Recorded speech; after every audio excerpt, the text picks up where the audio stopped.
Hi. When I found out I was pregnant in January 2020, it came as a surprise. There was a threat of a pandemic back then, and I never thought I would live during a pandemic, let alone give birth during one. So imagine my fear and my anxiety. I'm here today to share a short story of how I prepared for it, how it went, how much it cost, and the difference from giving birth pre-pandemic. I hope that somebody finds this helpful.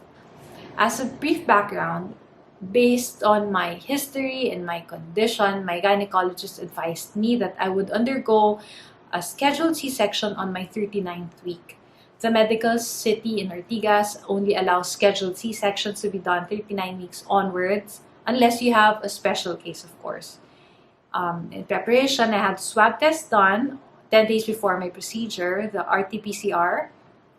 I was originally supposed to have it at the medical city, but the earliest available schedule they have was already too close to my procedure. So I had to look for an alternative, and I had it done at the Health First Clinic in Eastwood. They also have branches in Makati and Alabang. The result came in less than 24 hours via email. Thankfully, it came out negative. Take note that the result is only valid 14 days from the day of the test. And if in case you go into labor before you get your swab test done or your result, you will be placed in they call it a dirty zone where the COVID positive patients are. Day zero, or the day of the hospital check-in. Before going to the hospital, we got the admitting orders from a doctor's clinic, and then we went to the hospital at around 9:30 p.m. We went to the admitting office, but then we were sent to the 6th floor of the medical arts building. I'm not sure if it's because we were there late at night already, but that's where you filled out the forms, and make sure you have all the data and the documents you need with you when you go there, of course. And then we were told by the lady that if we checked in at 11 p.m. onwards, the fee for the day would be waived. And we did as she said, because we had to wait for around an hour or less, and it seemed reasonable at that time. So that's what we did, and we were escorted to a room at exactly 11 p.m. Then we settled down. I was told I could no longer have any food or liquid intake come 12 midnight because the procedure was scheduled at 7 a.m. the next day. I was also wheeled to the pre-labor room where they monitored baby and my tummy for any contractions. There was none. The whole procedure took around 30 minutes total. And then I was sent back to the room. I slept. Woke up at 4 a.m., took a shower. I used the solution they gave, and then somebody came in to shave the incision site.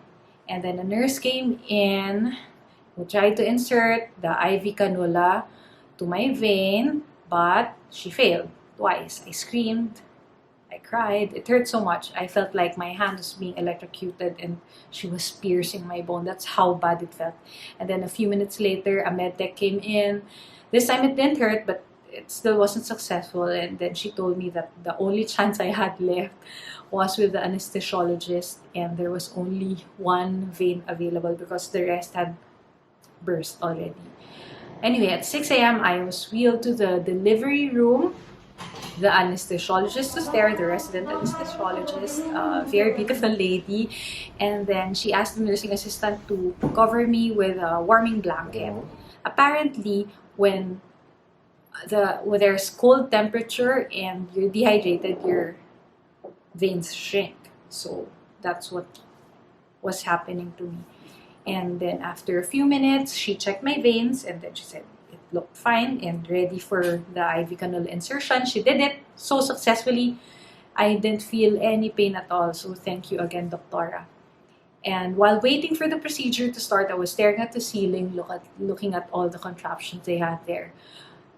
I felt a little scared, but then I remembered to pray and trust God and to trust the professionals that they knew what they were doing or what they were going to do. So of course, the first thing was to numb me because they were going to open me. So I even overheard them talking about the last dose of the morphine, which I luckily got. Thank God. Anyway, then so they pricked me, and then it started. I felt so drowsy in the beginning. I couldn't even speak. But after a while, I was already chatting with the anesthesiologist, and I was also watching my doctor open me up through the reflection, the contraption above me. Anyway, and then I heard my baby cry, and then he was cleaned and then put against my chest for some skin to skin and to breastfeed.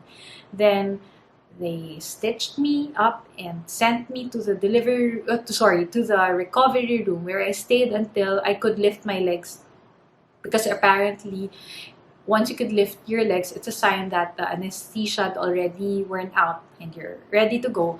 So at 12 noon, they sent me and baby to the room already. Me, I was on a stretcher and baby was in his transporter. So we went to the room, and then baby got his first bath at around 4 p.m. It was raining hard at that time.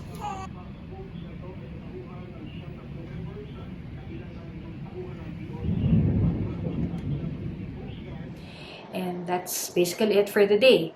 And then the next day, day two, they got baby to have his newborn screening and his first vaccination, which was for hepatitis B.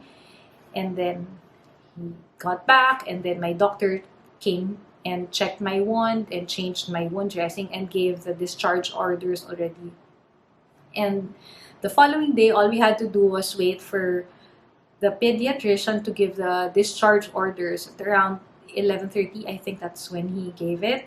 So my husband went to the billing section and settled everything. And the total amount for our stay was 78,754 and 83 centavos. Here's a simple breakdown. For me, the mom, 65,838 and 73 centavos. And for my baby, it was 12,916 and 10 centavos. Take note of the following.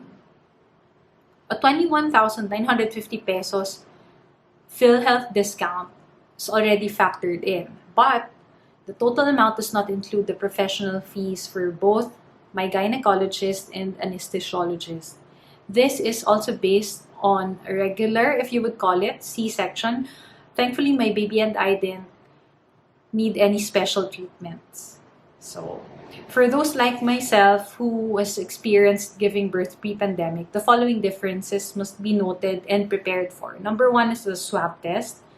Number two, we brought all the things we felt we would need during our stay, so that limited having to go out to buy food or supplies. And then my husband was no longer allowed to be with me during delivery or after delivery in the delivery room. And then we wore a mask all the time, disinfecting every now and then. We had no visitors, which was surprisingly a good thing, because I felt like I recuperated faster and the baby was able to sleep well or rest well.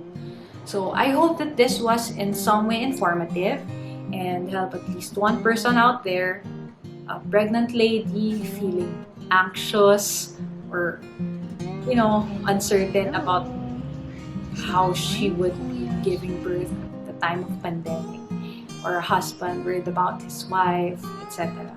So remember that preparation is key. Thanks and bye!